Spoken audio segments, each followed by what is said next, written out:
Il y a 4 ans, j'ai joint le club de course Les Citrons Pressés. Bien, au départ, je pense que ça devait faire 5 ans que je suivais Les Citrons Pressés sur Facebook et les médias sociaux.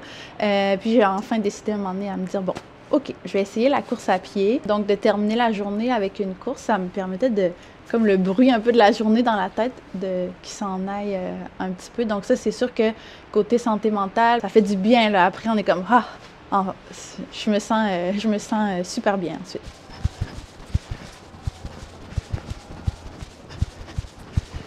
C'est le fun de courir l'hiver. Moi, j'ai jamais autant profité de l'hiver que depuis que je cours. Même si j'aime l'hiver, je fais d'autres sports, mais d'être toujours dehors, là, pas besoin d'aller à une montagne, on peut en faire en ville aussi.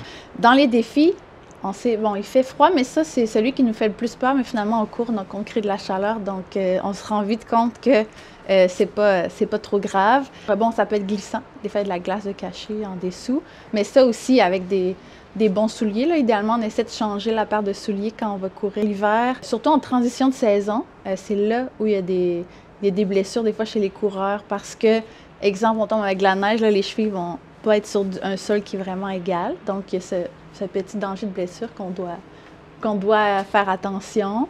On entend souvent les gens dire « Ah, j'ai juste couru 1 kilomètre » ou « J'ai juste couru 5 kilomètres », mais il faut déjà enlever le mot juste, c'est « j'ai couru ça ». Si tu ne l'as jamais fait, c'est déjà de l'essayer. Le meilleur conseil, c'est d'y aller graduellement. C'est sûr que si on ne fait pas tant d'autres sports, puis qu'on veut s'initier à la course à pied, je ne vous conseille pas de commencer avec un 5 km. La clinique du coureur, en fait, va aussi offrir des plans justement pour s'initier un petit peu, ou soit des fois c'est des retours de blessures, mais ça peut aider aussi à débuter sa course, de faire de l'alternance. Course-marche, c'est la meilleure façon aussi pour habituer le corps. Ça fait pas mal au dos. Moi, c'est Catherine Rodemontigny. Je suis physiothérapeute chez Kinatech. Puis, comme physiothérapeute, j'évalue et je traite différentes problématiques musculo-squelettiques, pelviennes, neuromusculo-squelettiques, ce genre de choses. Chez les femmes, on sait que faire un sport avec de la résistance musculaire puis de l'impact, ça va stimuler la densité osseuse, donc diminuer les risques d'ostéoporose aussi avec la ménopause. Ce qu'on voit moins chez les gens qui vont faire seulement des sports dans l'eau, par exemple, comme la natation. Mais pour le moral, pour tout ce qui est santé cardiovasculaire, prévention de maladies chroniques, c'est 100% une bonne idée de courir. Si 45 minutes, c'est trop, on a des douleurs aux genoux qui vont rester quelques heures, par exemple, après, bien, on va essayer un 20 minutes, quitte à s'amener un livre, s'asseoir dans un parc ou dans un café, puis continuer par la suite, fractionner l'activité ou commencer par des plus courtes durées, puis progressivement augmenter la durée des marches. C'est une bonne façon de s'assurer que ça demeure sécuritaire et confortable. Je vais faire comme ça. Bien, la musculation va être très importante pour la prévention des blessures chez les coureurs, chez les sportifs en général.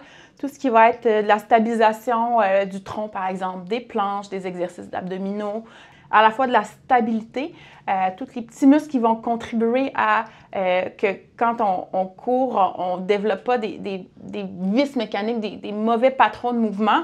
On veut s'assurer qu'il y a une endurance qui est adéquate puis une force qui est adéquate de tous nos groupes musculaires. Sur le tapis, c'est très, très régulier. On est constamment sur la même surface. Donc, on peut peut-être, si on fait des longues durées sur tapis, avoir un petit peu plus de blessures de surutilisation, contrairement à la course en sentier, par exemple, où notre pied ne sera pas toujours dans le même angle. Il va y avoir des racines, des bosses, du dénivelé. Quand on court à Québec, il faut aimer le dénivelé, sinon on va être bien malheureux.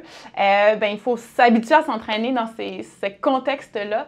Donc, pour être bien préparé à nos événements sportifs, des fois, on va voir des gens qui ont couru tout l'hiver sur tapis, puis là, hop, la course a beaucoup de côtes. Là, on peut avoir des bobos, là, parce que c'est beaucoup d'un coup, le corps n'est pas habitué. Généralement, c'est là qu'on a des pépins.